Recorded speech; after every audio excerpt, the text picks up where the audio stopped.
নমস্কার বন্ধুরা, info Bengal news চ্যানেলে আপনাদের প্রত্যেককে স্বাগতম জানাই। সম্প্রতি যে কয়েকটা জেলা বন্যার কারণে ভেসে গিয়েছে, তাদের যে খাওয়ার নেই, খাওয়ার জল নেই, সবটাই কিন্তু আমরা জানি এবং এইরকম একটি ঘটনা ঘটার সঙ্গে সঙ্গে কিন্তু আরও কিছু খবর সামনে আসছে, যেখানে জানা যাচ্ছে যে বাঁধ কেটে গ্রামে জল ঢুকিয়েছে টিএমসির নেতারাই এবং বাঁধ মেরামতির জন্য 40 কোটি টাকা যেটি বরাদ্দ হয়েছিল সেটি হজম করা হয়েছে তাদের তাদের তরফ থেকেই, অর্থাৎ তারা সেই টাকাটিকে হজম করেছে।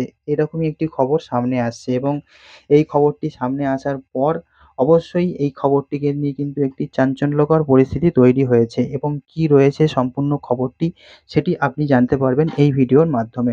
দক্ষিণবঙ্গের ৭ জেলাতে বন্যা পরিস্থিতির জন্য ডিভিসিকে দায়ী করেছেন এবং সকাল বিকেল কামান দাগছেন তৃণমূল নেত্রী মমতা বন্দ্যোপাধ্যায়। ম্যান-মেড বন্যার তত্ত্ব খাড়া করে কেন্দ্রীয় সরকারকে কাঠগড়ায় তুলে যাচ্ছেন তিনি। তখন বাঁধ কেটে এলাকায় বন্যা সৃষ্টি করার অভিযোগ উঠল। এইরকমই একটি বলা যেতে পারে অভিযোগ উঠেছে খোদ তৃণমূলের বিরুদ্ধেই। যার জেরে প্লাবিত হয়ে পড়েছে মালদার ভূতনির বিস্তীর্ণ এলাকা। অভিযোগ রয়েছে যে সেখানে জল বার করার নামে ফুলহর নদীর বাঁধ কেটে দিয়েছে তৃণমূল পঞ্চায়েত সদস্য এবং প্রশাসনের সমস্ত আধিকারিকরা।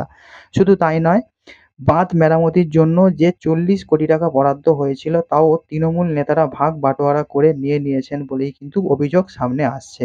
ওদিকে বানভাসীদের অভিযোগ এমনটা যে এই নিয়ে এই বছরে দ্বিতীয়বার বন্যার কবলে পড়লেও এক দানা ত্রাণ পর্যন্ত পাননি তারা।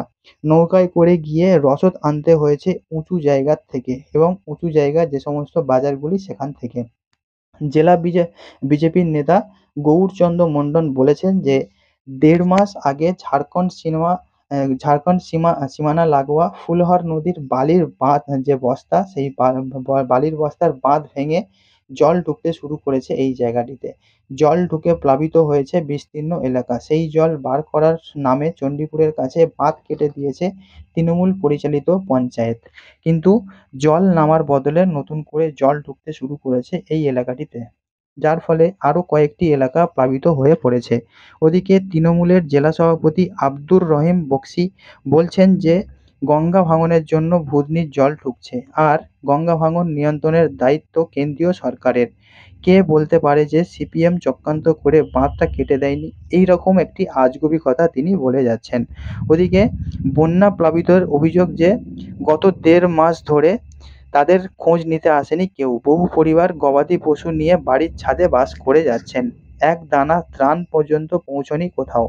এই নিয়ে ক্ষোভে ফুঁসছেন ভূতনির কয়েক লক্ষ মানুষ এবং এই রকম যে বন্যা পরিস্থিতি, সেই বন্যা পরিস্থিতির মধ্যে কিন্তু সরকার যেভাবে, অর্থাৎ রাজ্য সরকার যেভাবে কেন্দ্রীয় সরকারকে দাগ দিয়ে যাচ্ছে বা অভিযোগ করে যাচ্ছেন, তাদের ওপরেই যে আঙুল তুলে যাচ্ছেন, তার মধ্যে থেকে মালদার ভূতনি এলাকার একটি গ্রাম পঞ্চায়েত তরফ থেকে খবর এলো যে এই রকম যে ঘটনা, যেখানে তৃণমূলকেই দায়ী করা হয়েছে তাদের গ্রামটি ভেসে যাওয়ার কারণ এবং এখানে অবশ্যই তারা অনেক যে বিপদে রয়েছে, অর্থাৎ বন্যার জলে ভেসে গেলে বিপদে তো থাকতেই হবে এবং সেই বিপদে থাকার পরেও নাকি তাদের কাছে কোনো রকম ত্রাণ পর্যন্ত পৌঁছায়নি বলে কিন্তু অভিযোগ থাকছে এবং অবশ্যই প্রশাসনের এই দিকটা কিন্তু নজর দেওয়া উচিত।